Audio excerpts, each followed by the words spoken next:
What's up, guys? Brant Phillips with Real Estate Fundamentals, and what I want to talk to you about right now is if you're a landlord investor, if you have some rental property, if you've got commercial property, if you've got mobile home parks, mobile homes like we do, then you got to be real careful handling evictions yourself these days. So when I got started in the business 15 years ago, I did evictions myself, and thankfully, I always had really good tenants, so I didn't deal with it a lot. And then a few years later, started growing the portfolio, and so we dealt with evictions a little bit more frequently. And we just followed the procedures in our state. We'd follow a 3-day letter, notice to vacate. 90% of the time they would pay, they would catch up. And if they didn't, then we would file the eviction 5-6 days later and go to court a couple weeks later. And non-payment of rent, eviction was the easiest thing, is 1, 2, 3, right? It was like super easy to get an eviction. Well, it's 2021, my friends. If you haven't seen the news or see what's going on, it's a crazy day. It's a crazy world that we live in. So a couple of years ago, we basically stopped handling evictions ourselves. One was just because of volume. It just didn't make sense for us to use our time like that. And we found, we have a really, really good eviction specialist that's local in our market and for where we do most of our evictions. And then in other markets and other states that we're buying in, we find someone who's there to handle it for us.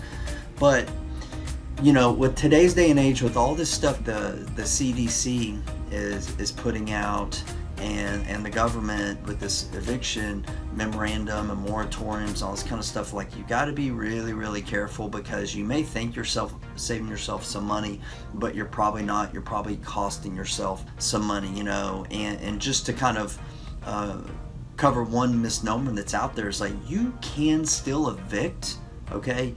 We've been successful in getting some evictions done since COVID began, but not for non-payment of rent, okay?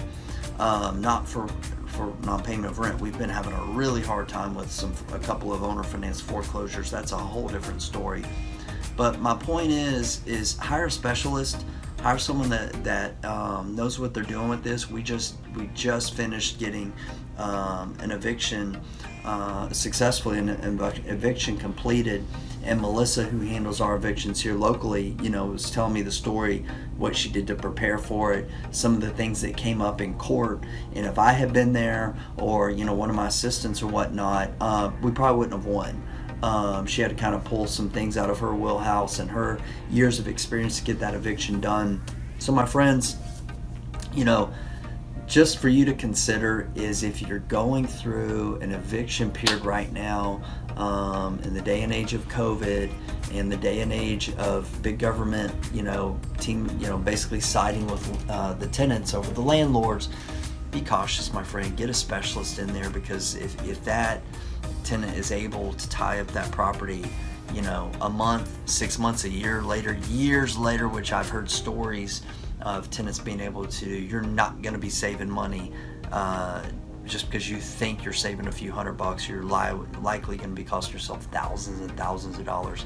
So that's my tip for today, my friends, is if you're a small landlord, get somebody to handle your evictions. Even if you're a big landlord, get a specialist to go in there and handle it, because it's a different day and age. Take care, my friends.